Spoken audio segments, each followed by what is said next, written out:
seorang tokoh yang luar biasa yang menjadi tokoh kontroversial sampai saat ini ya.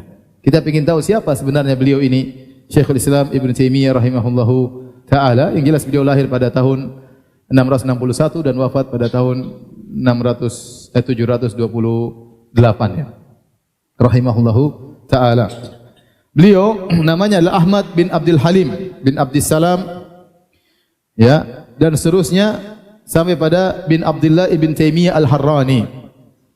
Jadi namanya Ahmad bin Abdul Halim ibn Taimiyah. Adapun gelar beliau Taimiyah, maka disebutkan bahwasanya kakeknya yaitu Muhammad bin Al-Khadir, kakek yang kelima, suatu hari berhaji dan dia melewati suatu jalan di kota namanya kota Taima. Maka dia melihat ada seorang anak kecil di sana, anak kecil perempuan, anak kecil di sana. Tatkala dia pulang ke rumahnya setelah haji, dia dapati istrinya melahirkan ya seorang anak perempuan, maka dia dipanggil ya Taimiyah, ya Taimiyah, ya. Dinisbahkan kepada kota Taima yang dia lewati tatkala haji ya. Maka ada yang mengatakan ini disebahkan kepada salah satu dari nenek mereka ya Taimiyah ya, kakek mereka disebut Ibn Taimiyah. Ya, wanita ini akhirnya punya anak digelari dengan Ibn Taimiyah. Adapun keluarga beliau rahimahullahu taala, maka keluarga yang penuh dengan ilmu. Kakek beliau ya, yaitu Abdus Salam Abul Barakat ya. Beliau salah seorang ulama besar dari mazhab Hambali. Di antara bukunya yang terkenal adalah Muntaqa min Akhbaril Mustafa yang disyarah oleh Al-Imam Syaukani dalam kitabnya Nailul Autar. Nailul Autar itu adalah syarah dari kumpulan hadis-hadis yang dikumpulkan oleh kakeknya Ibn Taimiyah rahimahullahu taala, disyarah oleh Al-Imam Syaukani dengan buku yang ma'ruf yang diterjemahkan dalam bahasa Indonesia namanya kitab Nailul Autar.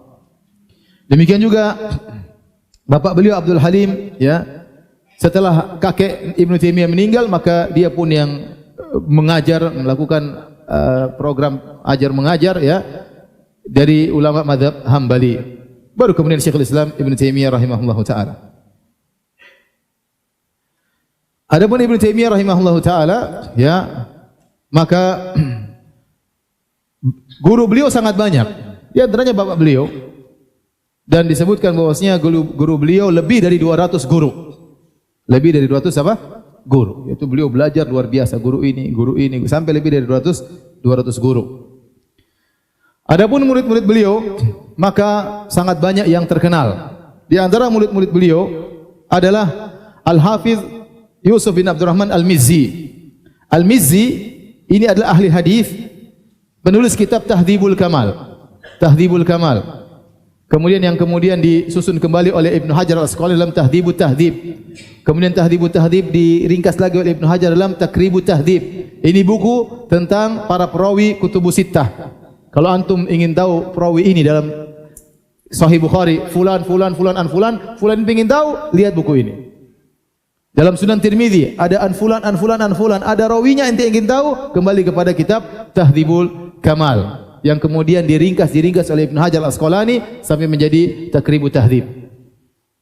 Sumber buku ini adalah kitab karangan murid Ibnu Taimiyah namanya Al-Mizzi. Kemudian di antara murid beliau adalah Syamsuddin Ibnu Abdul Hadi, seorang ahli hadis juga yang punya buku terkenal Al-Muharrar, kumpulan hadis-hadis yang ini merupakan kurikulum yang dipelajari oleh para penuntut ilmu di kuliah hadis di Universitas Islam Madinah. Masuk kuliah hadis S1 yang disuruh hafal kitab Al-Muharrar. Hadis-hadisnya harus dihafalkan. Mereka anak kuliah hadis harus hafal 1000 hadis ya. Dalam pelajaran mereka diambil dari kitab Al-Muharrar. Kemudian di antara murid Ibnu Taimiyah yang terkenal adalah Az-Zahabi. Az-Zahabi yang masyhur, ulama ahli sejarah dari kalangan mazhab Syafi'i yang punya kitab Tarikhul Islam, kalangan Az-Zahabi. Demikian juga kitab Siyar A'lam An-Nubala, terkenal. Siapa yang tidak tahu Al-Imam Az-Zahabi? Dan juga ahli hadis, seperti beliau punya buku Mizanul I'tidal ya, tentang buku tentang rawi-rawi hadis yang dikritik, yang kemudian dilanjutkan oleh Ibnu Hajar dalam kitabnya Lisanul Mizan. Ya, inilah Az-Zahabi rahimahullahu taala. Demikian juga dalam kitab misalnya kitabnya Abu Abdillah Al-Hakim ya, Mustadrak, yang dia berusaha mengumpulkan hadis-hadis yang sahih di luar dari Sahih Bukhari, Sahih Muslim. Kumpulkanlah beliau dalam buku namanya Al-Mustadrak, terkadang diberi komentar oleh Adz-Dzahabi, benar, dikritiki ya. Itu Al-Imam Adz-Dzahabi rahimahullahu taala. Kemudian dan dia bermadzhab Syafi'i. Di antara murid Syekhul Islam Ibnu Taimiyah adalah Ibnu Qayyim Al-Jauziyah. Ibnu Qayyim Al-Jauziyah ma'ruf, bukunya sangat banyak dari mazhab Hambali. Kemudian Ibnu Muflih yang punya kitab Al-Furu' dan Al-Adab Asy-Syar'iyyah yang juga dari mazhab Hambali. Dan di antara murid beliau yang sangat terkenal adalah Ibnu Katsir rahimahullahu taala dari mazhab Syafi'i yang punya tafsir Ibnu Katsir dan punya buku sejarah Al-Bidayah wan Nihayah yang sangat tebal ya. Ini di antara murid-murid Syekhul Islam Ibnu Taimiyah. Kalau ada yang bertanya, Ibnu Taimiyah mazhabnya apa? Jadi kita lihat sejarahnya, kakeknya Hambali, bapaknya apa? Hambali. Maka Ibnu Taimiyah rahimahullahu taala pada dasarnya bermadzhab Hambali. Pada dasarnya bermadzhab Hambali. Namun setelah itu beliau tidak lagi bermadzhab dengan madzhab tersendiri. Beliau berfatwa dengan ijtihad beliau, tidak terikat pada madzhab tertentu. Oleh karenanya dikatakan oleh Ibnu Nasruddin Ad-Dimashqi, dikatakan nasya'a Hambaliyan tsumma sara, asalnya dia Hambali, la yufti bi madzhabin muayyan. Setelah itu beliau tidak berfatwa dengan madzhab tertentu. Bal bima qamat dalilu alaihi indahu, bahkan beliau berfatwa sesuai dengan dalil yang tegak di sisi beliau. Wa laqad nasara sunnah al-mahdhah wa tariqata salafiyah, maka beliau benar-benar menolong sunnah yang murni dan beliau berjalan di atas jalannya para salaf ya.